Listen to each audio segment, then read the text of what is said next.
Vamos a dar comienzo a la mesa sobre novedades en tratamiento farmacológico. Vengo de una mesa que se viene haciendo hace 18 años y ahora vengo a una que se está haciendo hace más o menos 8 o 9 años. Se está haciendo toda una costumbre. En esta oportunidad, y como yo creo que sin querer se ha hecho una costumbre en esta mesa, yo les pido a todos que se presenten y no me tiran esa lista de cosas que son esto y lo otro y fueron además lo de más allá. Así que me han pedido que los presente con dos líneas. Va a hablar Judith Epstein, que es presidenta del capítulo de psicofarmacología.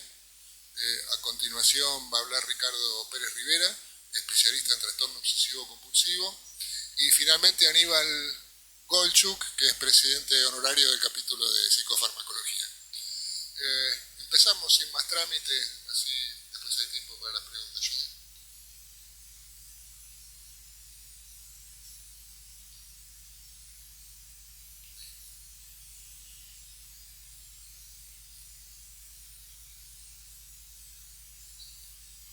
Cuando consiga micrófono empieza.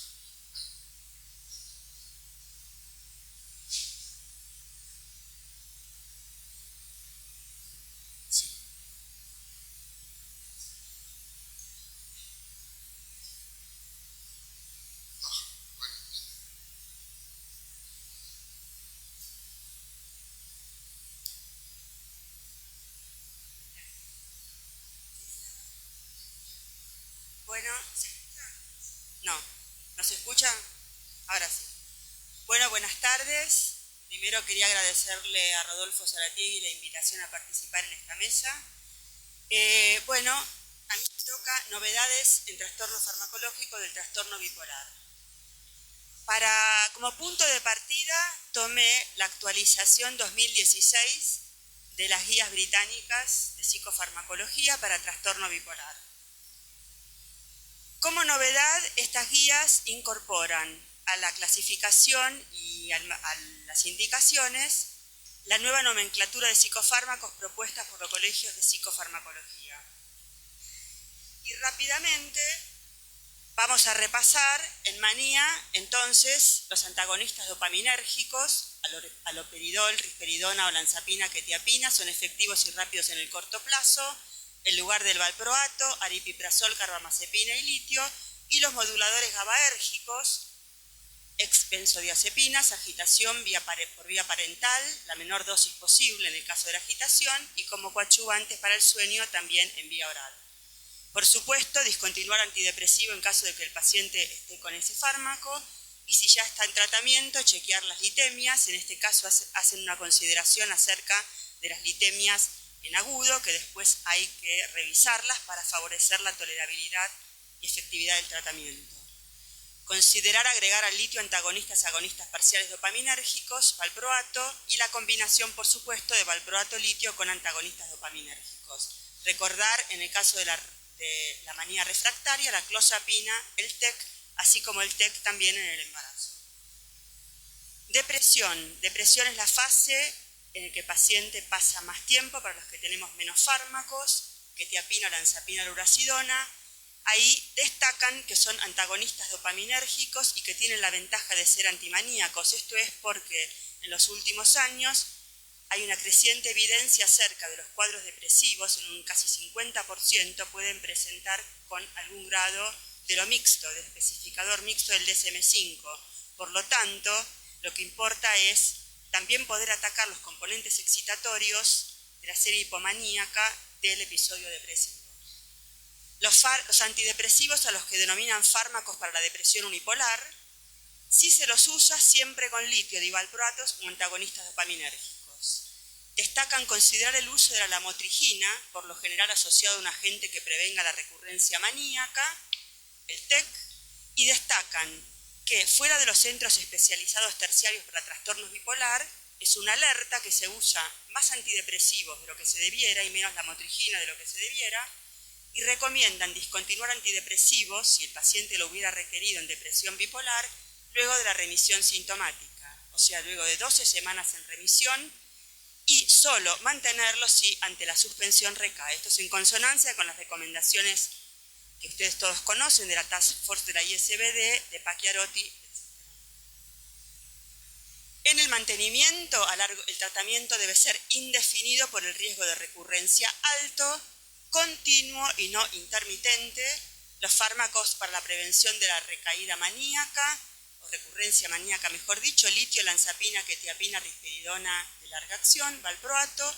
Para la prevención de la recurrencia depresiva, la motrigina, litio, quetiapina, luracidona. Y agregar en el corto plazo, en el mantenimiento, moduladores GABAérgicos y antagonistas, agonistas parciales dopaminérgicos. Y esto es interesante por orden, por eso puse de a mayor, con mayor evidencia, litio, valproato, olanzapina, lamotrigina, quetiapina, carbamazepina. Y en el bipolar 2, la monoterapia con lamotrigina o quetiapina en bipolar 2. Puse esta frasecita, dado que la estrategia óptima a largo plazo aún sigue desconocida, se recomienda a los profesionales y a los pacientes participar en trials a largo plazo para ver si encontramos más claridad sobre el tema. Bueno, partiendo de este repaso, voy a presentar lo que hice una selección de novedades entre el 2015 y 2016.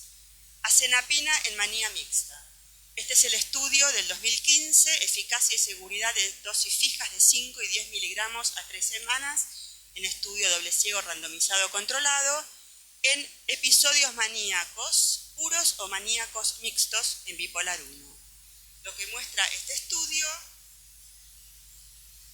es que la asenapina en ambas dosis se separó del placebo en forma consistente y que cuando se analizan los grupos maníacos o maníacos mixtos no hay diferencia en la respuesta. Quiere decir que la asenapina es eficaz en el control de esos síntomas depresivos presentes en la manía.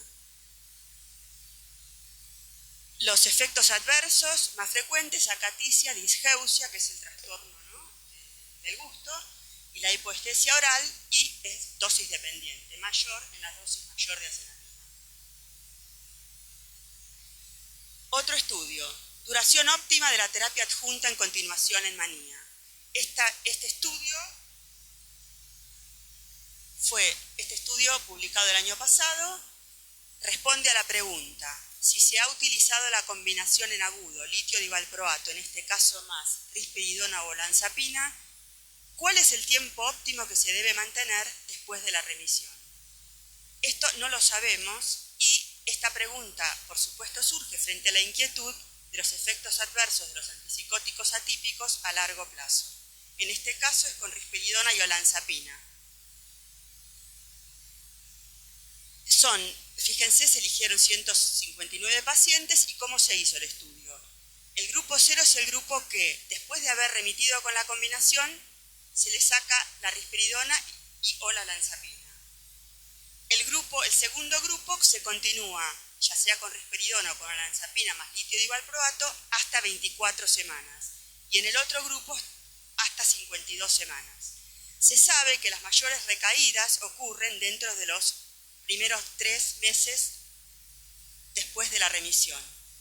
Y lo que se vio claramente es que, obviamente, continuar con la risperidona y la olanzapina es mejor que no continuar, pero a la pregunta ¿cuál es el tiempo óptimo?, las 52 semanas no agregaron eficacia interesante a 24, con una distinción entre olanzapina y risperidona en donde habría alguna ventaja para la olanzapina, pero habría que contrabalancearla con los efectos adversos. Es decir, que la respuesta provisoria sería 6 meses. En este punto quiero destacar, por los efectos adversos, un tema que estuvo muy presente en las publicaciones de este último año y los que hemos asistido a congresos lo hemos visto, que es considerar el trastorno bipolar como una enfermedad sistémica, con lo cual tiene mecanismos en común y factores de riesgos con el síndrome metabólico, la obesidad, vía el neurometabolismo, la insulinoresistencia, la neuroinflamación, la presencia de citoquinas proinflamatorias, etc. En pacientes bipolares, el estrés oxidativo, los peligros ambientales como la adversidad infantil temprana, los factores iatrogénicos, la inactividad, el acceso a insuficiente atención médica. Esto es para destacar que cuando hablamos de los efectos adversos de los antipsicóticos, tenemos que partir de la base que existen ciertos pacientes bipolares que tienen una vulnerabilidad per se por desarrollar la enfermedad, que serían un fenotipo donde sería predominio depresivo, con obesidad, que tendrían mayor tendencia a esto. Vamos a otro estudio, el Bipolar Choice, es la efectividad comparada de litio y quetiapina. Este estudio, publicado este año en el Journal de Clinical Psychiatry por Nirenberg y colaboradores, que es un estudio pragmático a 6 meses que responde a la siguiente inquietud. Frente al aumento creciente del uso de antipsicóticos atípicos a largo plazo en el trastorno bipolar, sobre todo en Estados Unidos, y la caída en el uso del litio, la pregunta del estudio es: ¿se justifica esta estrategia? Y eligen a la quetiapina por ser el fármaco, podríamos decir, de amplio espectro para el trastorno bipolar, que está aprobado en todas las fases de la enfermedad. ¿Cómo se diseña el estudio? Un grupo es con pacientes con litio, otro con quetiapina, y se permite otros fármacos necesarios. Por supuesto, en el caso del litio no se permite la quetiapina, en el caso de la quetiapina no se permite el litio. La pregunta es si la efectividad es comparable. La respuesta es que no hubo diferencia significativa, pero la lectura es entonces por qué estamos usando más antipsicóticos y menos litio. Por otro lado, fíjense que se usaron dosis de litio de 900 miligramos y litemias de no más de 0.6. Y la quetiapina estuvo en dosis de 300 miligramos más menos 150. Otro hallazgo interesante del estudio es lo siguiente. Lo que se busca es el fracaso del tratamiento, es decir, cuándo se tiene que interrumpir o cuándo se tiene que agregar otros fármacos. Solo 1/4 de los pacientes logró mantenerse en monoterapia, o sea, necesitaron otros fármacos.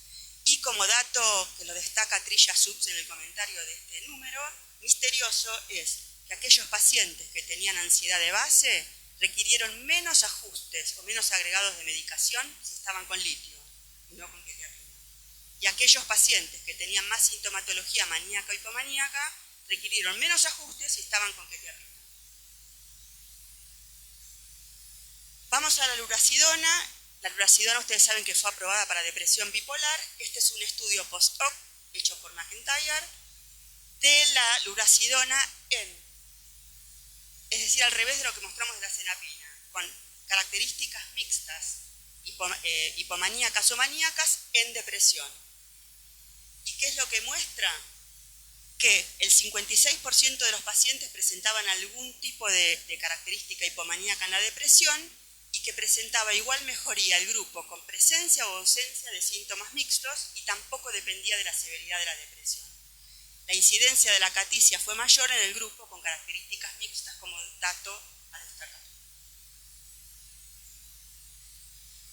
Este es un reporte breve pero interesante, efectividad comparada a largo plazo, esto que explicamos antes que hay pocas evidencias y es raro que se vayan a hacer estudios comparados, randomizados, etcétera, a muchos años, de los fármacos más usados en el trastorno bipolar a largo plazo, litio, divalproato, olanzapina y quetiapina.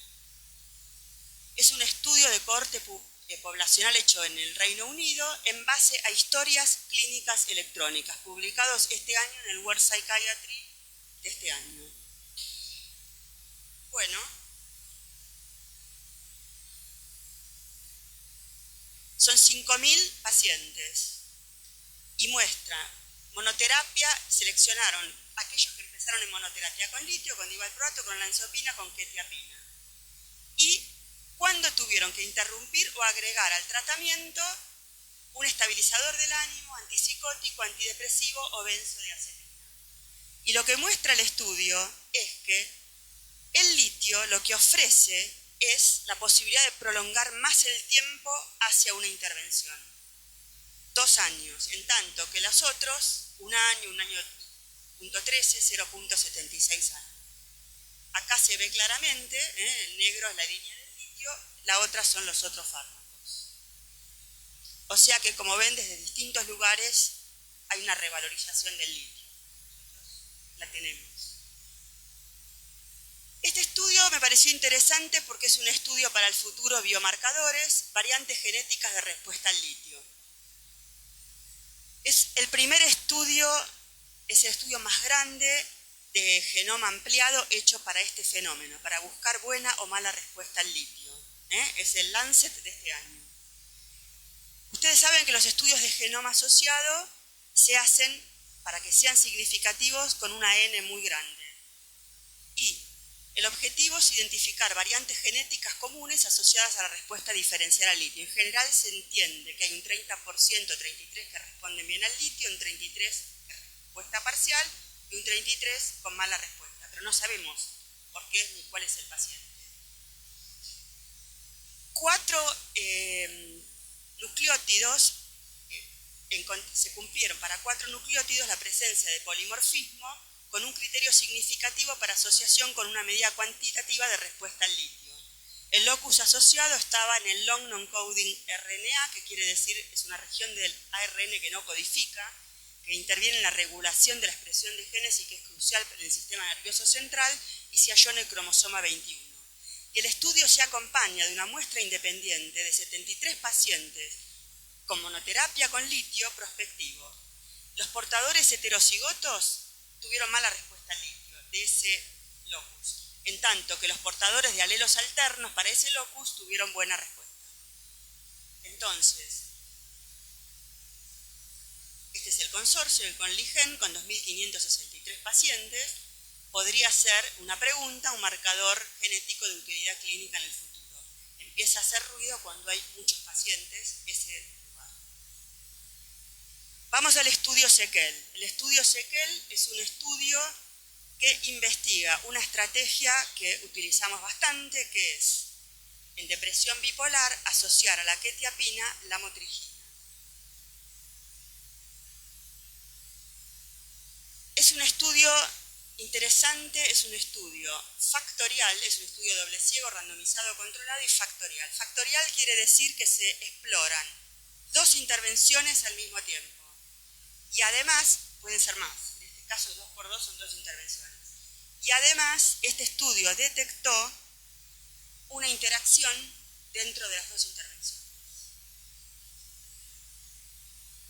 Esto es para explicarles cómo se hace más o menos factorial, ¿no? Que se pone la motrigina activa con ácido fólico placebo. Perdón, no mencioné que la otra intervención era ácido fólico. Placebo la motrigina con fólico activo y así va variando. Esto lo había mostrado ya Guy Goodwin en el 2014, que el estudio les había dado una importante mejoría en la adición de la motrigina quetiapina a 12 semanas, tiempo que permite la titulación de la lamotrigina a 8 semanas y ver que sea efectiva, y se mantuvo la mejoría al año. Acá se ve claramente cómo la adición de la motrigina quetiapina es superior, separa del placebo, y lo que se muestra acá es que el fólico no separa del placebo. Pero además lo que se encontró como interacción es que el fólico para la semana 12 interfirió con la lamotrigina. Se supone que es una interferencia a nivel de la absorción del tracto gastrointestinal y o a nivel de la enzima sobre la que actúa, o sea que hay una competencia.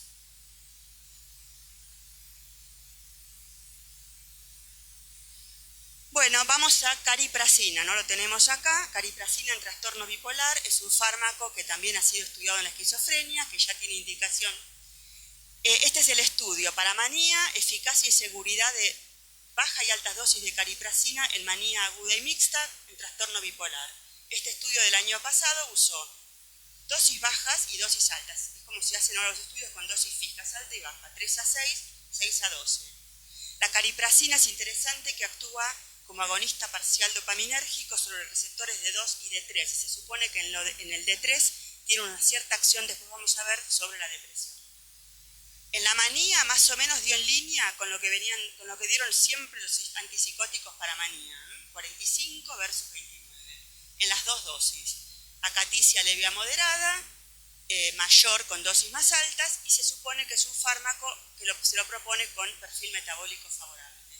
Este estudio salido este año es en depresión bipolar 1 y se lo estudió en dosis más chicas, 0,75, 1,5 y 3. Y la dosis que mejor dio fue 1,5. Fíjense, una dosis menor que la que dio en manía. Esta que está ahí en rojo. Por último, Voy a mostrar un metaanálisis de antiinflamatorios en depresión bipolar. Ustedes saben que la inflamación se propone como el mecanismo como enfermedad sistémica, lo cual no quiere decir que se trate con antiinflamatorio. Entonces, este es un metaanálisis recién salido con 8 estudios, muy chico, con N chica, con lo cual los datos no son concluyentes, pero lo voy a mostrar. A ver, están los ácidos grasos poliinsaturados, los omega 3, los AINE, hay un estudio con celecoxib y otro con aspirina, la N-acetilcisteína y la pioglitazona.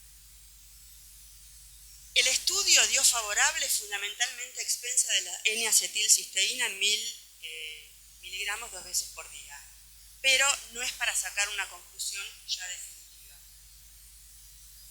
Bueno, muchas gracias.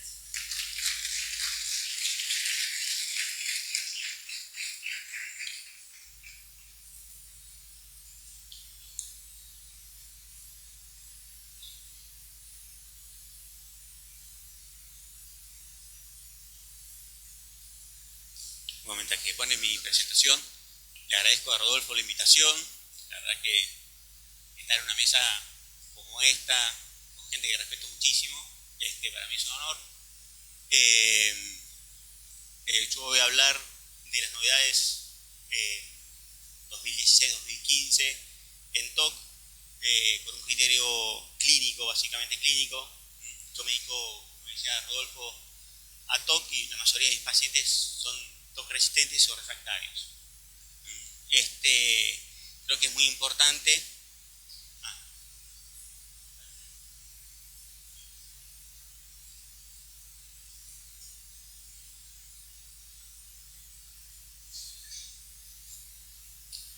Bueno, para tener en cuenta, son,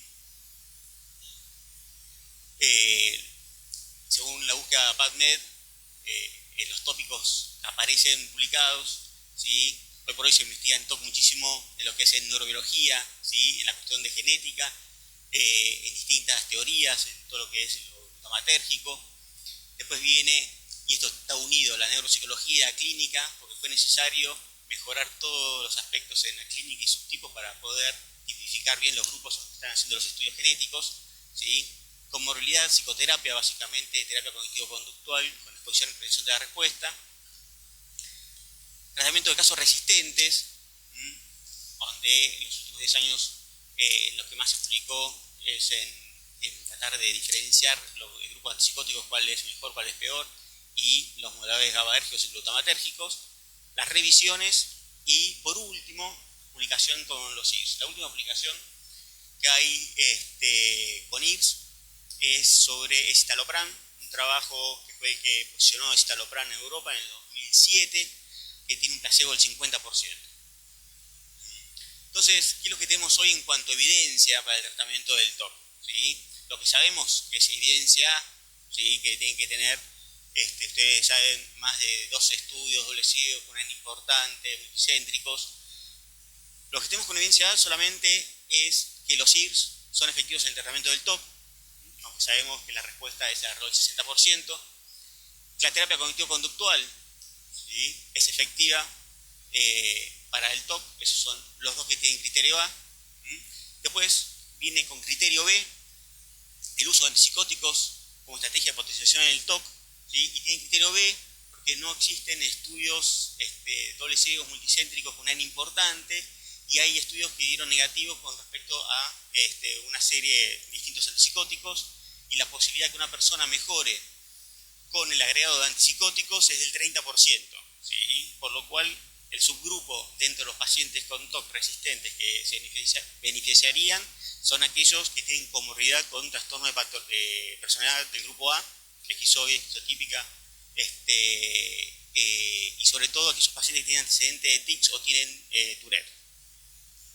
Y después, todo es consenso experto, lo que es evidencia C. Consenso expertos hoy por hoy, hay un colegio que es el Colegio Internacional de Espectro Obsesivo-Compulsivo, al cual tengo el honor de pertenecer, que lo lidera Sohar, Nomi Feinberg, Denis, y acá, bueno, hablan que es el tratamiento, lo que sabemos que la respuesta se ve a las 8 o 12 semanas, en la máxima dosis que tolere el paciente, por lo menos 4 o 6 semanas a la máxima dosis que tolere el paciente, eso para decidir si tiene respuesta o no al IRS. Y unas preguntas es si la terapia con los IRS tiene que ser indefinida. Dado que el TOC es un trastorno crónico, lo que se plantea hoy, y recién ahora está apareciendo en las guías y la palabra crónico, ¿no? Está como prohibida, lo que se plantea hoy, no, si el tratamiento con IRS es para siempre, si no, qué dosis es la de mantenimiento. Yo creo que el TOC y su espectro van a seguir el camino del estudio que se hizo con los trastornos bipolares, ¿sí? Luego estamos unos 15 años atrasados.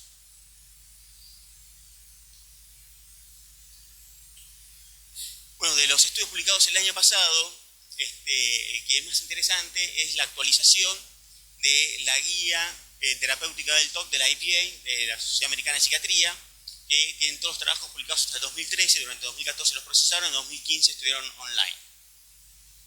Unas cosas interesantes que dice es esto, que a mayor dosis, mejor respuesta, ¿no? Y ponen en la guía de la IPA, incluso en algunos casos se podría llegar a superar la dosis máxima sugerida en el prospecto interior del envase. Esto es de 2013 con respecto a la guía anterior que han publicado en 2007. El esquema que ellos presentan, ellos ponen como una dosis objetivo. Ustedes ven que la dosis objetivo tiene un rango de dosis, excepto para sertralina, que es 200 miligramos, ¿sí? Y después ponen dosis máxima usual. Entonces, en la revisión 2015, lo que están diciendo, bueno, usted tiene que saber que la mayoría de sus pacientes tienen que usar esta dosis, la dosis máxima usual, ¿sí? Y yo creo que ustedes tengan presente que si está medicando a un paciente y el paciente tiene respuesta con una dosis que está dentro del rango, pero no es la dosis máxima de prospecto, ¿sí? Tendrían que aumentar la dosis, salvo que el paciente haya alcanzado remisión. Pero mantener un paciente que ha tenido respuesta a un IRS sin tener remisión sintomática de forma permanente, a mí me parece no ético y le estamos haciendo un daño importante al paciente. Y después, con respecto a usar dosis por encima del prospecto, como aparece en esta guía y en otras tantas guías, hay que tener cuidado por el tema de los efectos adversos. Usted sabe que a mayor dosis, más probabilidad de que aparezcan efectos adversos y que no funcione el puntero. A mayor dosis, mayor posibilidad de que aparezcan efectos adversos, y en esta guía hacen alusión a un warning, una advertencia de la FDA con respecto al citalopram, de no usar dosis por arriba de los 40 miligramos por el riesgo de prolongar el intervalo QT. De hecho, en revisiones de 2016, ya en el rango de dosis que se presentan para citalopram, presentan 20-40 miligramos en las últimas revisiones. Y el problema es que el citalopram sería efectivo en el TOC a partir de los 40 miligramos. No es probable que los pacientes necesiten 60-80 miligramos. Por otro lado, el citalopram es el único IRS que tiene evidencia B, no tiene evidencia A para el tratamiento del TOC. Y para pacientes mayores de 20 años, 20 miligramos sugieren como dosis máxima. Con respecto a los antipsicóticos, que es lo que dice la guía, a los fines prácticos clínicos, que cuando uno potencia con antipsicóticos, la mejoría se ve dentro de las 2 o 4 semanas. ¿Sí? Si ustedes le dan un antipsicótico, tendrían, a diferencia de cuando aumentan la dosis del IRS, que tienen que esperar por lo menos un mes y medio para ver si este aumento de dosis fue efectiva, cuando dan un antipsicótico, ya a las 2 semanas tiene una tendencia con respecto si sirve para potenciar, o hay que aumentar la dosis, o hay que pensar en rotar antipsicóticos. Lo que dice que si no funcionó uno, tendríamos que probar con otro.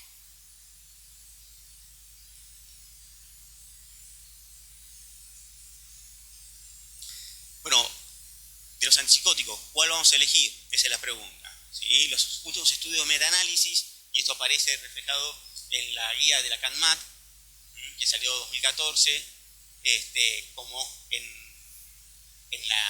una revisión de Noemi Feinberg, que es una británica, que realmente es una que lidera el ICOX, que es el colegio que les comentaba, y que aparece también en la guía americana, que la risperidona tendría una eficacia superior con respecto al resto de los antipsicóticos como potenciador en el TOC, seguido por el aripiprazol, o lo pondrían en igual nivel, ¿sí? Para la guía canadiense, las drogas de potenciación de primera elección son risperidona y aripiprazol. En ninguna guía van a encontrar dosis, ¿sí? Con respecto a qué dosis hay que dar los antipsicóticos para potenciar, hay una discusión, no se ponen de acuerdo, los especialistas no se ponen de acuerdo. En líneas generales se sugiere usar dosis bajas, ¿sí? En un trabajo muy bueno de David Bill, ¿sí? Que es un británico que hizo muchos trabajos en trastorno hemófico corporal y que lideró la guía NICE sobre TOC. Él habla que la risperidona habría que usarla entre 0,5 a 2 miligramos y la aripiprazol entre 5 a 10 miligramos. Ese es un artículo del anteaño, el 2014. ¿Sí? En la última revisión, ¿sí? Que es la de Noemi Feinberg de 2015, ella sugiere usar dosis superiores, ¿no? La aripiprazol 15-30 miligramos y la risperidona de 1 a 2 miligramos. ¿Sí? Cuando acá lo que uno lee el artículo de David Bill sugiere que no habría tanta diferencia entre 0,5 miligramos y 2 miligramos. ¿Sí? Entonces, la conclusión es que todavía no sabemos cuál es la dosis ideal para usar como potenciador en el tratamiento del TOC. Sí sabemos que la risperidona y el aripiprazol tienen una ventaja con respecto al resto de los antipsicóticos.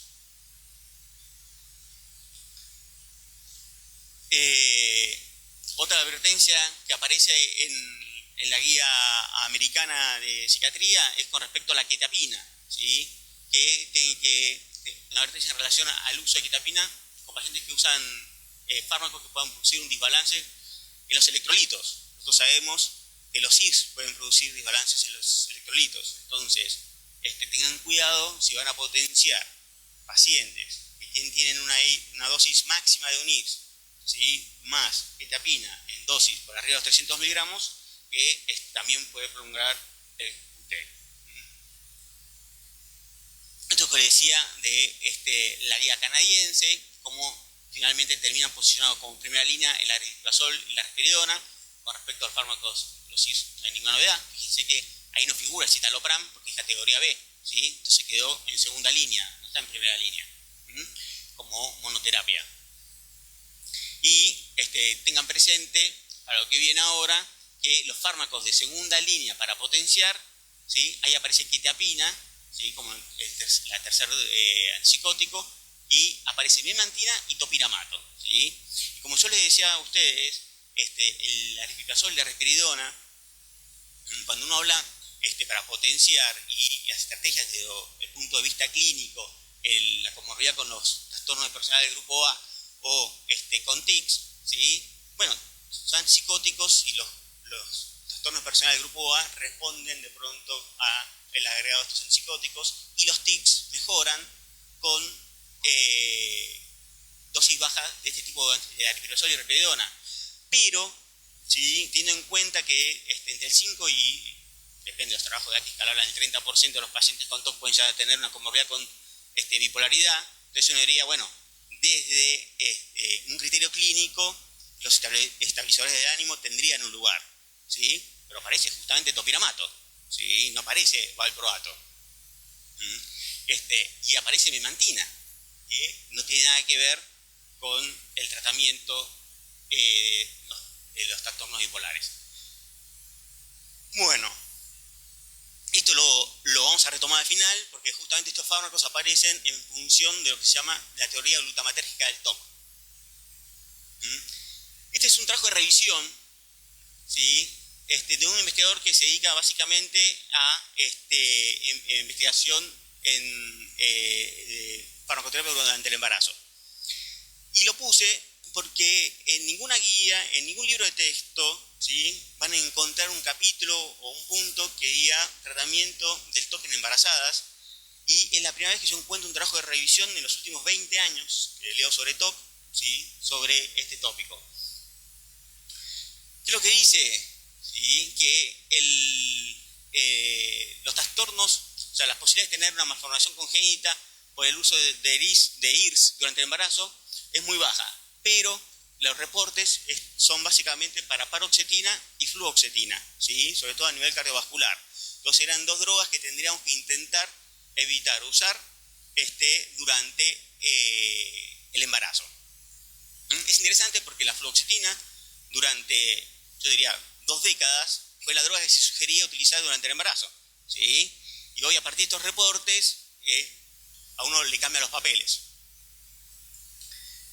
Después, en función de riesgos, ¿sí? Riesgo moderado, que implica duplicar entre 1 y 2 veces la posibilidad de que suceda, está el aborto espontáneo, el nacimiento prematuro y el bajo peso al nacer, ¿sí? Que también estos 3 puntos, ¿sí? Se ve en aquellos pacientes que cursan TOC moderado a severo sin estar medicados, ¿sí? Porque el simple hecho de estar cursando un trastorno psiquiátrico severo, ¿sí? Te pone un nivel de estrés físico que te lleva a esto, ¿no? Aborto espontáneo, a nacimiento pretérmino y bajo peso al nacer. Hay algunos muy bajo la asociación con la hipertensión pulmonar persistente. No hay ningún reporte de muerte por hipertensión pulmonar persistente en el caso de los IRS, eso es importante, ¿sí? Bajo en relación a la posibilidad de que los chicos cursen luego un trastorno del espectro del autismo, ¿sí? Pero ahí hay que ver el tema de la clínica, ¿sí? Lo que tenemos experiencia con pacientes con trastornos de personalidad obsesiva severo, ¿sí? Entre un paciente con un trastorno obsesivo de personalidad y un paciente con Asperger, la diferencia es muy chiquita. Y lo más importante, bueno, todo lo que es malformación, la sugerencia es que se tiene que usar IRS ya luego del primer trimestre, ¿sí? Ahora viene, ¿qué es lo que pasa luego en el segundo y tercer trimestre? ¿Sí? Lo que aparece es un síndrome de adaptación neonatal. Los chiquitos nacen con bajo Apgar, distrés respiratorio y alto nivel de ictericia. Ese es el único riesgo alto, que está asociado con que los pacientes reciban alta dosis de IRS en el último trimestre. Y en función de los trastornos neurocognitivos, hay estudios de seguimiento, sobre todo se hicieron muchos con fluoxetina, y no hay reportes de que traiga trastornos neurocognitivos el tema de que la madre haya sido medicada durante el embarazo, ¿sí? Entonces, es un tema delicado, pero la realidad es que nuestros pacientes con TOC severo se embarazan. Entonces, no sabemos qué hacer. Y a veces pasa, a mi mujer Tania Borda, dedicada a terapia cognitivo-conductual, le han derivado pacientes que están internados en una clínica psiquiátrica sin recibir IRS porque comenzó con ideación suicida con un TOC severo, ¿no? Entonces ella tenía que hacer terapia cognitivo-conductual en una clínica psiquiátrica, que para mí le hace mucho daño a la persona. A mí tengo 2 casos de esos. Entonces, ¿cuál es la primera lección? Según esta revisión, la primera opción es sertralina, porque es efectiva en el tratamiento del TOC y todavía no hay reportes en contra del uso de la sertralina durante el embarazo. La segunda opción es citalopram, pero citalopram ya hablamos recién que está descartado. Y el citalopram, en el trabajo de revisión de Naomi Feinberg, asocia el riesgo de prolongación del QT al citalopram, dado que es un isómero de citalopram, pero no está demostrado que lo produzca. Si bien sabemos que en dosis altas, sobre todo por arriba de la que está en el prospecto, favorece la aparición de arritmias. Segunda línea, la fluoxamina, la tercera línea, la fluoxetina, y el último, la paroxetina, porque es el que tiene más evidencia en contra. La clonipramina, sobre todo, el riesgo es el síndrome de adaptación postnatal, ¿sí? Yo sugiero no utilizarla. Y la venlafaxina, no hay tanto riesgo de síndrome de adaptación postnatal, pero tampoco es efectiva en el tratamiento del TOC, ¿sí? Esa es la desgracia con la venlafaxina. Esto aprovecho para hacer hincapié en que la venlafaxina no está aprobada para el tratamiento del TOC, ¿no? Cantidad de pacientes me llegan con dosis altísimas de venlafaxina, ¿sí? Porque debe ser muy bueno, y es muy bueno para la depresión, ¿sí? Pero no para el TOC. Y con respecto para potenciar, bueno, el mayor consenso es con la risperidona, ¿sí? Entonces, como vimos, la risperidona era de primera línea, como potenciador, ¿sí? Es de primera línea en función de que no hay reportes de trastornos importantes en el uso del embarazo, así que yo le diría usar risperidona, porque después el aripiprazol queda en último lugar, porque hay un reporte que advierte sobre el uso de aripiprazol durante el embarazo. Lo que le decía, Christopher Pittinger es el que más ha publicado y ha hecho revisiones en lo que es la teoría glutamatérgica del TOC. En los últimos 10 años, como les comentaba al principio, la mayoría de los trabajos de potenciación en los casos de TOC refractarios han empezado a utilizar distintos fármacos que modulan la actividad glutamatérgica y GABAérgica, un poco porque en el caso del TOC refractario no sabemos qué hacer, ¿sí? Entonces, mejor darle cualquier cosa antes que quedarnos con los brazos atados, y por eso también en el caso del TOC es el trastorno donde más neurocirugía, sobre todo estimulación profunda del cerebro, se hace en Europa y en Estados Unidos. Entonces, con respecto a cuál usar, ¿sí? y cómo implementarlo, si bien hay un montón de trabajos publicados, todavía los datos son controversiales y no hay una clara sugerencia, si bien los trabajos más prolijos realizados, doble ciego, con una N moderada, tampoco importante, fueron para memantina. Y después, lo que dice en este trabajo de Pittinger, que tendrían un lugar, sería el riluzol y la lamotrigina. El riluzol se usa para el ELA. Y en el último trabajo que se publicó hace 2 meses en TOC infantil, dio que no tendría ventaja con respecto al placebo. Entonces es un fármaco que es absolutamente muy caro, ¿sí? Que no mostró, tiene un trabajo negativo, lo descartamos. Y él habla de la lamotrigina como una posibilidad. Me llama la atención porque el topiramato es el que estaba en segunda línea, no la lamotrigina que ni la mencionan en el estudio canadiense, la guía canadiense. Y después, para ir terminando, y esto es más a modo anecdótico y para que vean ustedes qué cosas se están utilizando con el marco teórico de la teoría glutamatérgica del TOC, es el uso de N-acetilcisteína, que recién mencionaba Judith. En TOC hay varios trabajos publicados. El último trabajo, este trabajo es del 2016, apareció hace un mes, y es el más prolijo, para decir de una manera, doble ciego, con placebo control. ¿Sí? Es a 10 semanas, con TOC moderado o severo, pacientes de entre 18 y 60 años, con un wash-up de 6 semanas, sin psicotrópicos durante 6 semanas, y se le dio fluvoxamina 200 miligramos, ustedes habrán visto que está dentro de la dosis objetivo según la EPA, más placebo, o fluvoxamina más 2000 miligramos de NAC, de N-acetilcisteína, cuando la dosis que se utiliza como mucolítico es de 600 miligramos, pero no hay reportes de toxicidad en dosis superiores. De hecho, trabajos anteriores se han hecho con 3000 miligramos de N-acetilcisteína. El reporte es que a 10 semanas los pacientes con TOC moderado o severo, ¿sí? Que no es extremo, moderado o severo, que recibieron fluvoxamina 200 miligramos más N-acetilcisteína, eran 2 grupos de 22 pacientes cada uno, mejoraron más, alcanzaron la remisión el grupo de más pacientes dentro del grupo de fluvoxamina más N-acetilcisteína que en el grupo de fluvoxamina más placebo. Ahora, es una N muy baja, se utilizó una dosis 200 miligramos de fluvoxamina. Si bien está dentro de la dosis objetivo, la fluvoxamina fue aprobada en Estados Unidos para el tratamiento del TOC en los estudios multicéntricos con una dosis promedio de 250 miligramos. ¿Sí? Pero si ustedes van a dar fluvoxamina a un paciente con TOC, tengan en cuenta que la mayoría mejora con 250, no con 200. Y para terminar,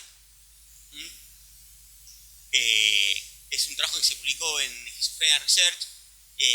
Básicamente lo pongo porque es un trabajo de unos argentinos del Hospital Torquato de Alvear, que yo la verdad que no los conozco, pero mi afán, mi obsesión de leer cada artículo que se publica en TOC me llevó a encontrar que lo que habla es de que aquellos pacientes que reciben clozapina más la motrigina, o sea, cuando reciben más de 500 miligramos de clozapina le tienen que dar un anticonvulsivante para evitar el riesgo, porque baja el umbral convulsivo. Entonces aquellos que recibieron la motrigina presentaron más síntomas obsesivos que aquellos que no recibieron la motrigina.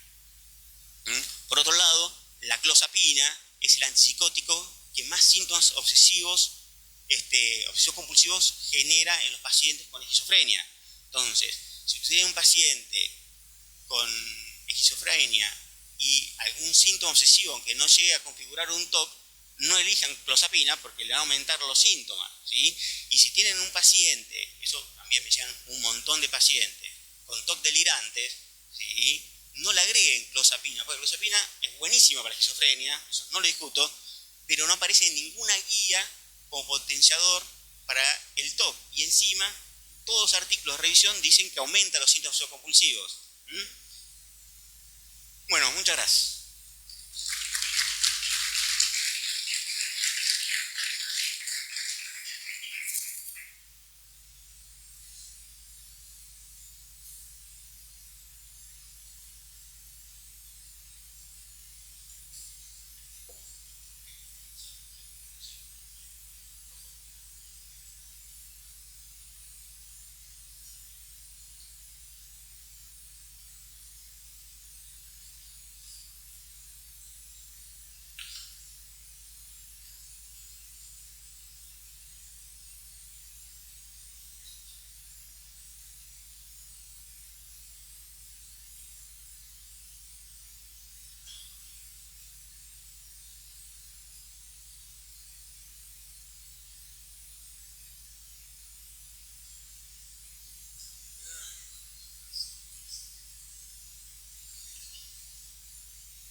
Bueno, buenas tardes.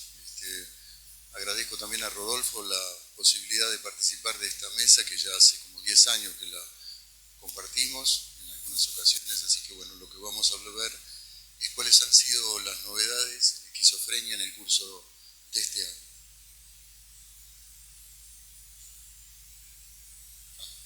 Y el itinerario que vamos a seguir es ver si han habido nuevas moléculas en el tratamiento, seguimiento de un tema que había planteado en una exposición anterior sobre el eventual daño que los antipsicóticos hacen sobre la evolución a largo plazo de la enfermedad, los avances que hayan habido en relación con la demencia precoz y toda esta información que va a ser sucinta, ver cuáles son las conclusiones que nos permiten sacar para lo que va a ser la práctica nuestra, en qué medida enriquecen o posibilitan que ordenemos la práctica que realizamos de una manera mejor sostenida. Vamos a empezar con las nuevas moléculas. Han habido novedades en el curso de este año. La primera es este medicamento que se llama Pexpiprazol. Como ustedes se darán cuenta, es un medicamento que es muy parecido a otro que disponemos, que es el aripiprazol. Esto, desde el punto de vista conceptual, implica que los nuevos medicamentos que están saliendo o que disponemos son medicamentos que tienen una modalidad, una farmacodinámica parecida a los que teníamos previamente. Este medicamento se parece mucho al aripiprazol y centralmente es un agonista parcial dopaminérgico. En esta tabla ustedes ven cuáles son los receptores que están afectados por el medicamento y cuáles son las dimensiones que están tomadas o comprometidas por ese medicamento. Lo que me interesa señalar es, en principio, este medicamento es un agonista parcial dopaminérgico. Lo que tiene como peculiaridad, algo que lo diferencia del anterior, es que tiene una actividad intrínseca menor sobre el receptor. ¿Qué quiere decir una actividad intrínseca menor? Quiere decir que el medicamento, tocando el receptor, produce una serie de efectos que son propios de ese receptor en una intensidad menor que lo que produce, por ejemplo, el aripiprazol. Esto va a querer decir que va a tener algunas ventajas comparativas con los anteriores en relación básicamente con los efectos secundarios y en este sentido manteniendo los efectos positivos que esperamos del medicamento. Fíjense ustedes acá abajo que este medicamento, dentro de lo que es la actividad intrínseca sobre el receptor, está en una posición que es menor que el aripiprazol y también menor que un medicamento que fue explorado en esquizofrenia, pero que tuvo que ser discontinuado justamente porque produjo una cantidad de hipoprolactinemia, de efectos secundarios extrapiramidales que dificultaron la continuación. ¿Cuáles son los resultados respecto de la eficacia clínica de este medicamento? En los estudios que se hizo mostró una mejoría significativa contra placebo, tanto en las dosis de 2 como de 4 miligramos. Los efectos secundarios fueron menores efectivamente que el aripiprazol. Hay que decir que todavía no hay un estudio comparativo entre las dos drogas, ni tampoco por lo reciente del hallazgo, no hay estudios comparativos del bexpiprazol con otros medicamentos antipsicóticos, de modo tal de que todavía hay una serie de argumentos que resultan prematuros. El número necesario para tratar es aceptable y, bueno, como decía recién, hay una dificultad en relación con el comparador activo. Esto en relación con lo que son las nuevas drogas con un perfil parecido y con la pretensión de actuar sobre la dimensión psicótica en la esquizofrenia, que es una de las dimensiones y no lo más importante quizá en la esquizofrenia. Están habiendo una cantidad de estudios y de búsqueda de medicamentos que puedan tener un efecto sobre el trastorno cognitivo que se presenta en la esquizofrenia.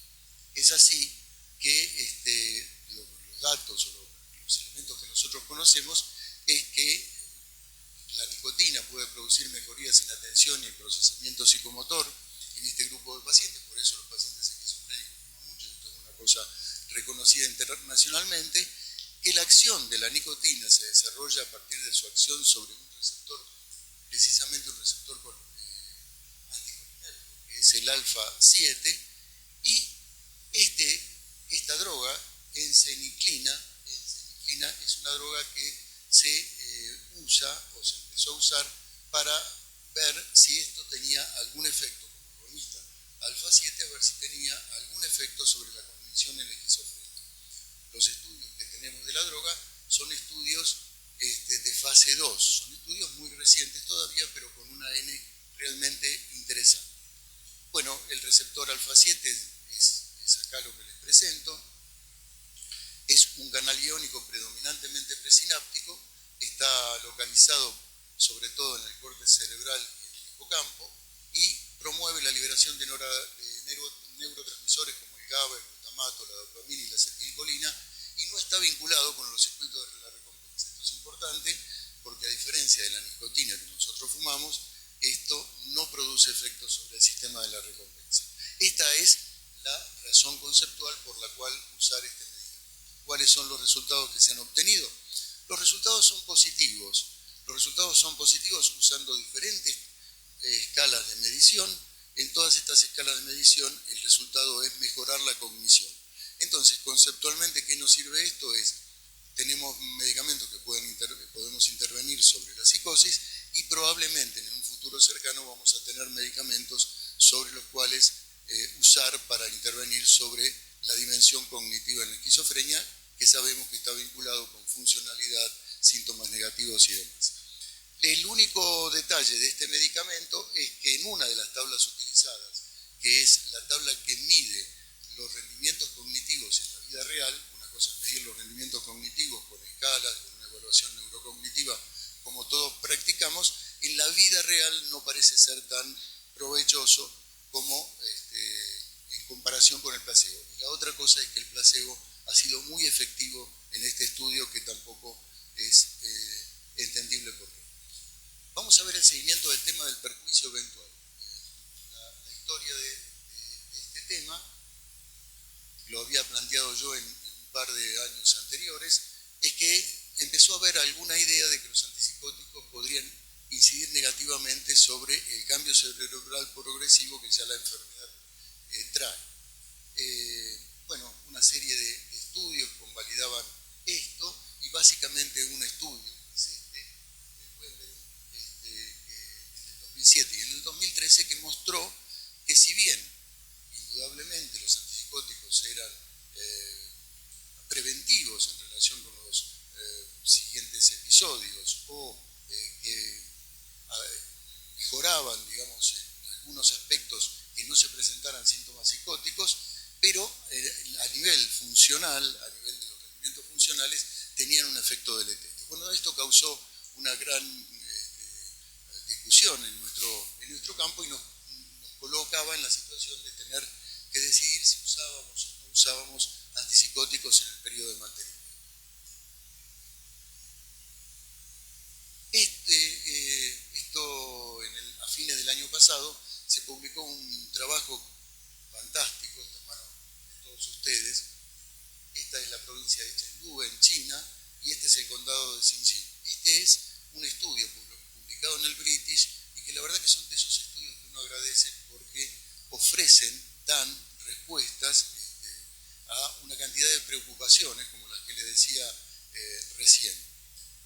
Los investigadores tomaron, se los cuento muy brevemente, los investigadores aprovecharon de las condiciones rurales de China, donde muchos pacientes estaban sin tomar antipsicóticos, y compararon poblaciones de pacientes que permanecieron a lo largo de años sin tomar antipsicóticos, los compararon con los que sí tomaban antipsicóticos, las condiciones, como digo, de China posibilitaban esa posibilidad, e incluso lo compararon con una tercera población, que eran los pacientes que en el curso de esos años empezaban a tomar antipsicóticos.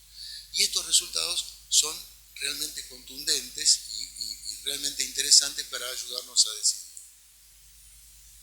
Miren, estas son las poblaciones. En 1994 se empezó el reclutamiento, en el 2000, trabajo chino realmente. Cantidades de pacientes iban a las casas, los entrevistaban a los grupos familiares. Realmente, esos trabajos que realmente uno agradece científicamente. Bueno, ahí están algunos datos. Los pacientes, entre los no tratados y los tratados, los pacientes tratados mostraban una mayor sobrevivencia en el sentido de estar vivos, a pesar de que los estudios en suicidio son un poco ambiguos, pero estadísticamente no son significativos, y esto es lo que me parece más importante de esta diapositiva, es ver que los pacientes que estaban tratados tenían mayor sobrevida que los que estaban no tratados, es decir, que ahí los antipsicóticos habían tenido algún valor positivo. Y por último, lo que más nos interesa, que es en relación con la eficacia clínica, vean dos cosas acá. Los pacientes que nunca habían sido tratados tenían tasas de remisión muy menores, casi la mitad de los pacientes que estaban tratados. Bueno, acá están los datos de remisión parcial. El artículo es también a mano de todos ustedes. A quien les interesa es realmente pleno es una fuente de datos. Pero lo que me interesa mostrar acá es lo siguiente. Los pacientes que estaban en remisión en los no tratados eran el 16%. Esto quiere decir que la enfermedad esquizofrénica es una enfermedad que en un grupo octavo de la población cede sola sin absolutamente nada. Y que en el otro caso, en la otra punta, aún tratando, solamente el 34% conseguimos una remisión. Es decir, que esto tiene un claro oscuro. Es mejor tratar que no tratar, pero tratar tampoco representa una cuestión que nos orienta acerca de lo que tenemos que esperar. Y por fin, respecto también al final de este estudio, es conclusiones de los autores, no hubo diferencia entre los pacientes que trabajaban y no trabajaban, tratados o no tratados, sintomáticos o no sintomáticos. Parece que los sintomáticos no influyen para eso. Un pequeño mejor puntaje de la GAF para los pacientes tratados y una conclusión respecto de la intervención temprana y el valor de la intervención. Voy a los últimos puntos, que son los avances en relación con la comprensión de la demencia precoz, y esto me parece que es lo que les pediría que tomen más en cuenta porque es lo más novedoso de este año. ¿Con qué se vincula la demencia precoz desde el punto de vista? Bueno, con una excesiva pérdida de sustancia gris. Eso es lo que se dice del cambio cerebral progresivo que produce la esquizofrenia y que es detectable al inicio del trastorno. Un reducido número de sinapsis, comparando con sujetos normales, y el cambio cerebral progresivo del GAF. Esto, uno se pregunta por qué se produce esto, por qué es esto. Está en un estudio de genoma amplio, que yo les había comentado un par de años atrás, creo, se hizo un estudio brutal en donde se vio, como el estudio que presentó Judith hace un rato, se vio en donde había polimorfismos de nucleótidos únicos, y se encontró notablemente que este es el plot de ese estudio, que en el cromosoma, ustedes no deben alcanzar a ver, pero ahí aparece el cromosoma 6, y esto era un hallazgo verdaderamente notable. Era preguntarse por qué se produce esto, porque desde el punto de vista genético, esta alteración se vinculaba con lo que se llama el complejo mayor de histocompatibilidad. Nada que ver ni con receptores dopaminérgicos, ni con receptores serotoninérgicos, ni ninguna cosa que se le parezca. Es decir, que era hasta que se publicó este artículo en el 2014, realmente era un enigma lo que se encontraba. En la secuencia de argumentos que se desprendían de este trabajo, que las variaciones genéticas influían en la esquizofrenia, que estas variaciones podían ser detectadas con estudios como de estas características, que algunos hallazgos no fueron azarosos y se vinculaban con tejidos o tipos celulares vinculados a la esquizofrenia, que algunos hallazgos estaban en relación con cosas que nosotros conocemos, receptores dopaminérgicos o glutamatérgicos, que es lo que nosotros más o menos conocemos, y que otros hallazgos eran más sorprendentes porque no se vinculaban con lo que nosotros sabíamos. Y finalmente, lo más interesante era destacar que muchas de estas variaciones estaban vinculadas con el sistema inmune. Bueno, el enigma es qué tiene que ver esto con la esquizofrenia, qué tiene que ver la esquizofrenia con este complejo de histocompatibilidad, soma 6 notablemente. Bien, este año, hace un tiempo, se publicó este artículo.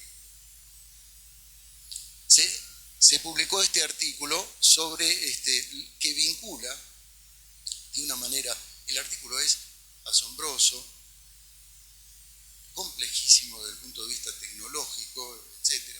Pero les voy a decir, voy a comentarles las conclusiones. Lo que encuentran después de un procesamiento muy complejo, lo que los autores encuentran, quiero una pequeña cosa, este artículo, que además se los menciono y que me parece que sería muy bueno compartir y que ustedes lo tuvieran en mente, es un artículo que ha merecido trabajos y replicaciones, no solo en las revistas científicas, sino también en los principales diarios de Estados Unidos y de otros lugares, como una noticia rutilante en la investigación en la esquizofrenia. Y el Instituto Nacional de Salud Mental lo pone también como en un lugar rutilante en relación con este hallazgo. Por eso estamos en presencia, probablemente, porque muchas veces soñamos que ahora sí tenemos a la esquizofrenia bajo control, pero en esta oportunidad hay más razones para pensar que estamos más cerca por el hecho de que lo encontrado es producto no del azar, sino es producto de una investigación voluntaria. Vieron ustedes que nosotros descubrimos los antipsicóticos por azar, la teoría dopaminérgica por azar de los antipsicóticos. Esto no es azar. Genoma, luego ver por qué el genoma, luego ver por qué el cromosoma y encontrarse con eso y estudiarlo. ¿Qué es lo que encontraron o qué es lo que proponen estos autores? Las variaciones del gen C4, que es un gen que está en el complejo, que codifica la proteína componente 4 del complemento, hay variaciones alélicas en esta proteína. Y que está alterada esto en el tejido de los pacientes esquizofrénicos. El C4 es un componente en la cascada del complemento y es algo que el sistema inmunitario dispone para determinar si los determinados ingredientes con los que se confronta merecen ser atacados o no. Esto más o menos es una cosa sencilla. Pero lo que es interesante del hallazgo es que estos genes y ergo las proteínas que producen participan en el podado de sinapsis en el curso de la pubertad y la adolescencia. Si nosotros decíamos que la esquizofrenia, el cambio cerebral en la esquizofrenia era un problema en relación con un excesivo podado, los autores dicen un jardinero alocado que se excede en el podado, lo que el estudio muestra es una alternativa en la cual esta alteración tiene más que ver con algo etiofisiopatológico de la esquizofrenia. ¿Se entiende? Es decir, encontramos algo que hace que el podado sea excesivo. Por supuesto que esto hay que ponerlo en caución, esto aumenta la probabilidad de esquizofrenia en un porcentaje menor, hay otros factores de riesgo que lo aumentan mucho, hay que tomarlo, pero la verdad que lo que es seductor de este artículo es la posibilidad de haber encontrado algo más vinculado con la etiofisiopatología de la esquizofrenia y la posibilidad también de que podamos intervenir, si nosotros podemos parar esta cascada, ¿no?, etiológica, podríamos prevenir el desarrollo de la psicosis que ya implica un carril negativo y progresivo para la enfermedad. Bueno,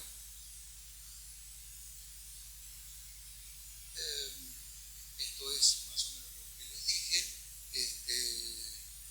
Esto me interesaría para fijar el concepto que lo que llamamos esquizofrenia, todo el mundo piensa que es una serie de enfermedades diferentes, sería una consecuencia de un podado excesivo inapropiado por la microglia en el momento de la adolescencia y el comienzo de la vida adulta. Este artículo da fundamento a dos problemas en la esquizofrenia: la edad de comienzo y la pérdida de sinapsis que conlleva.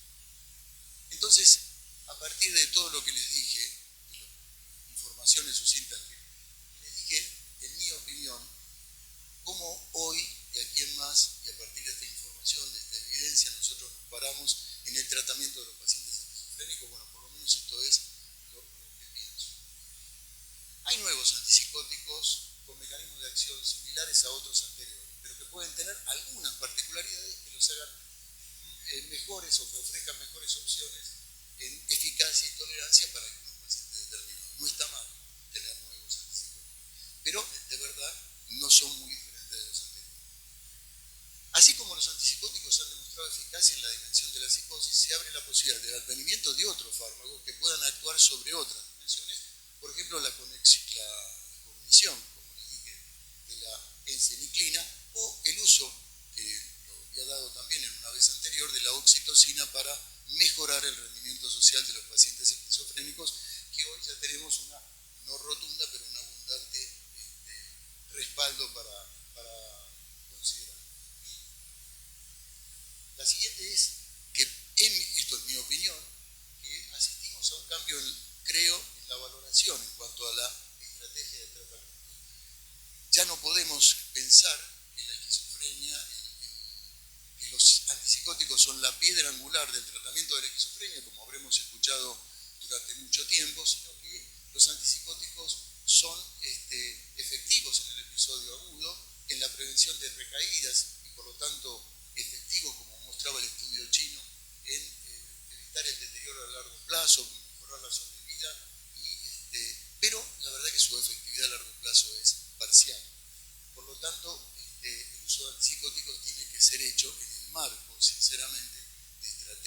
terapéuticas que conlleven el uso de otros recursos que nosotros agrupamos en ese título ambiguo de tratamiento psicosocial. Dentro de los recursos deben incluirse medidas de nivel sociopolítico, esto lo dice el estudio chino. El tema del estigma, por ejemplo, es una cuestión central. En el estudio chino lo que muestran es la diferencia en la evolución de los pacientes que tenían su núcleo familiar comprensivo de aquellos que no lo tienen, y realmente la diferencia. Entonces ustedes se dan cuenta que nosotros estamos por ahí a ver con pequeños detalles respecto del uso de alguna medicación o de otra medicación, y hay ciertos factores como los grupos familiares o el estigma que tienen un efecto, por lo que sabemos hasta ahora, por lo que podemos hacer hasta ahora, de una importancia que por ahí nosotros no relevamos suficientemente. Bueno, todos los trabajos actuales insisten en la necesidad de promover el tratamiento temprano, inmediato, y evitar con medidas de todo tipo ese cambio cerebral progresivo que forma parte de la esquizofrenia y que es lo que nosotros llamamos demencia precoz. Pero además el artículo implica una comprensión de la demencia precoz que puede aportar herramientas más vinculadas con la etiofisiopatología de lo llamado esquizofrenia. Bueno, muchas gracias.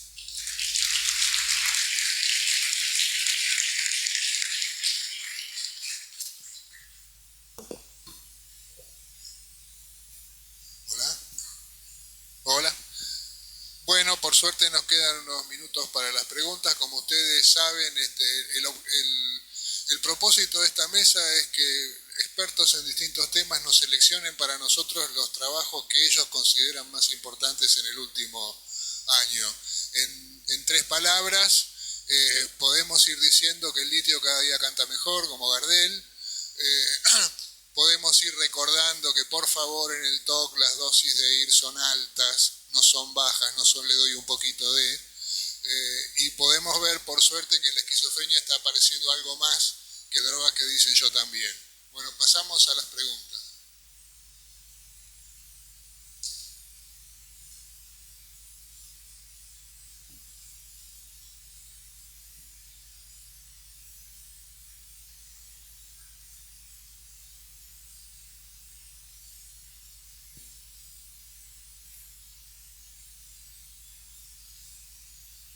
Con respecto al Brexpiprazol, el Rexulti en Estados Unidos, que Aníbal consideraba interesante para la esquizofrenia, también tiene una aprobación en coadyuvante en depresión unipolar, igual que el aripiprazol, y eso a mí me parece muy interesante también, porque ahí tenemos una estrategia, digamos, donde carecemos justamente de estrategias, porque realmente antipsicóticos hay muchos. Pero bueno, como parece que produce menos acaticia, menos aumento de peso, también puede ser útil en otros aspectos. Y con respecto a la depresión bipolar, me parece también interesante el uso de armodafinilo y modafinilo. Hay un estudio calabrese del 2014 muy interesante. En realidad ellos querían aprobarlo, querían que se aprobara como digamos, como medicamento para el trastorno, para la fase depresiva, pero hubo 2 estudios más del 2015 que dieron buenos resultados, pero no fue estadísticamente significativo. Al no haber 3 estudios, la FDA no lo aprobó, pero bueno, la lamotrigina tampoco está aprobada para la depresión bipolar y tiene un efecto bastante bueno, con lo cual me parece interesante tenerlo en cuenta el armodafinilo y también el modafinilo. Bueno, el armodafinilo acaba de salir, nada más. Al doctor Pérez Rivera, en tu práctica clínica en pacientes TOC que no respondieron a 200 miligramos de sertralina, ¿a qué dosis pudiste llegar obteniendo respuesta en pacientes TOC? Hola, sí, en relación a megadosis, es una pregunta que me hacen seguido. Lo que está publicado es hasta 400 miligramos. Yo he tenido más o menos una decena de pacientes que le he dado 400 miligramos de sertralina, pero hay que tener cuidado porque así como dicen que el citalopram produce arritmias en dosis para arriba de los 40 miligramos, todos los IRS, ¿sí? Yo los únicos 2 pacientes que le tuve que reducir la dosis estaban tomando fluoxetina, ¿sí? Y 80 miligramos. Entonces, si bien a pasar la dosis sugerida por prospecto es una alternativa realmente válida, hay que hacerlo con cuidados, con chequeos, con un médico cardiólogo, con evaluación de la posibilidad de tener convulsiones el paciente y el hepatograma.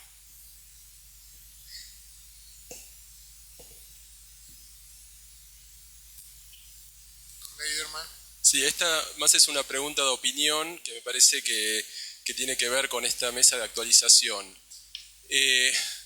Para los que existimos en la década del 90, seguramente 1 hora y media no hubiera alcanzado para todas las actualizaciones en psicofármacos, y vemos que se ha ralentizado esas actualizaciones o esas cosas, psicofármacos nuevos. Entonces, lo que quisiera saber, digamos, como opinión, si ustedes consideran que estamos llegando a lo máximo que la psicofarmacoterapia puede dar para los pacientes que atendemos.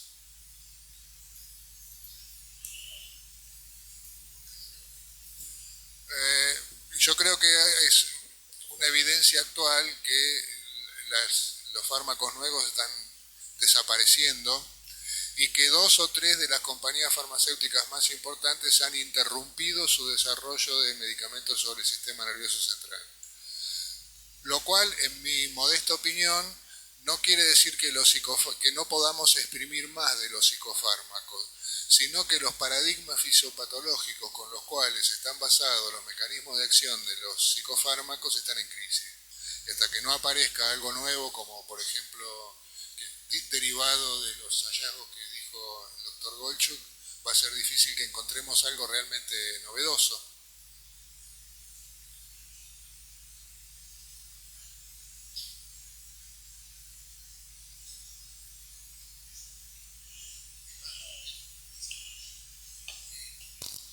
Una pregunta a Ricardo.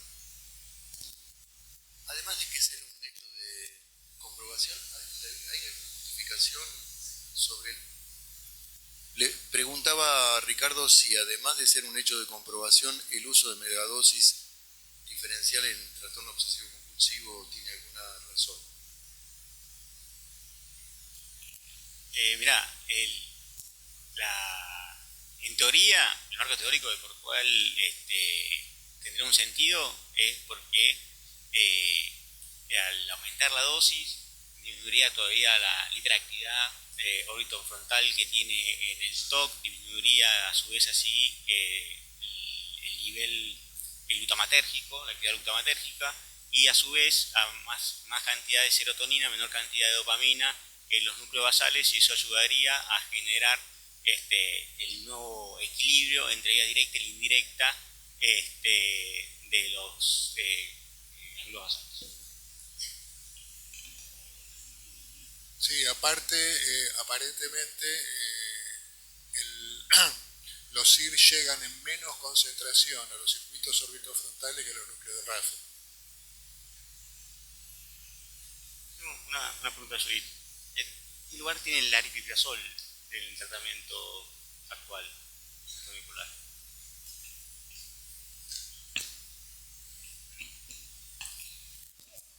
El aripiprazol tiene lugar en la manía, como todos los antipsicóticos, salvo la lurasidona que no ha sido estudiada en manía. Tiene algún lugar en el mantenimiento, en el orden que apareció en la guía que yo había puesto, y en depresión bipolar el estudio ha dado sin resultado, y es sorprendente me parece que, volviendo al tema de la fisiopatología de los trastornos, porque el aripiprazol es potenciador en la depresión unipolar, y en la depresión bipolar no ha funcionado, ni siquiera en la cuestión de los episodios mixtos. Sí, hay expertos que dicen que el problema que tuvieron los estudios es que la dosis era alta. Por eso en depresión unipolar usaron dosis más bajas. Que a lo mejor lo que hay que hacer es usar dosis bajita, 2,5, 5. Perdón, un poquito como lo que yo mostré de la cariprasina, que con dosis más baja, en depresión bipolar, respecto de manía.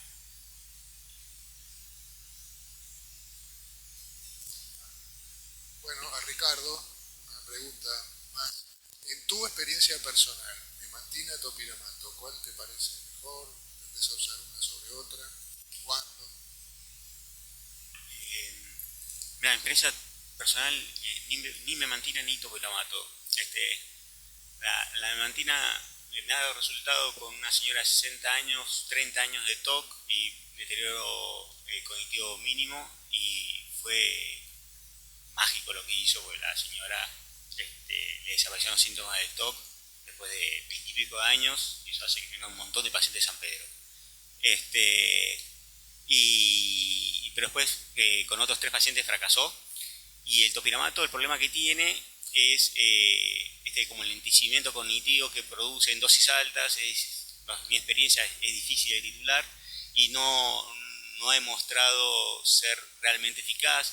Los trabajos doble ciegos dicen que mejora más el aspecto compulsivo que el cognitivo, lo cual es raro porque los SIRS actúan más a nivel cognitivo que compulsivo, y si mejora el aspecto compulsivo tendría que mejorar el obsesivo, porque justamente de eso se trata la terapia cognitivo-conductual. Así que uno de los problemas, en función de la pregunta que hizo Eduardo, que tenemos actualmente, es que me parecen que hay muy malos estudios, ¿sí? Hay las respuestas placebas altísimas, difícil de explicar, como la que dije, citalopram 50% de placebo que no existe, y los fármacos que tenemos actualmente no han demostrado ser notoriamente más eficaz que los de la década del 60, ¿no? Porque los SIRS son más eficaces que la clonidipramina, es lo mío, por lo menos. Bueno, muy bien, en tiempo, entregamos la mesa, agradecemos la presencia del público.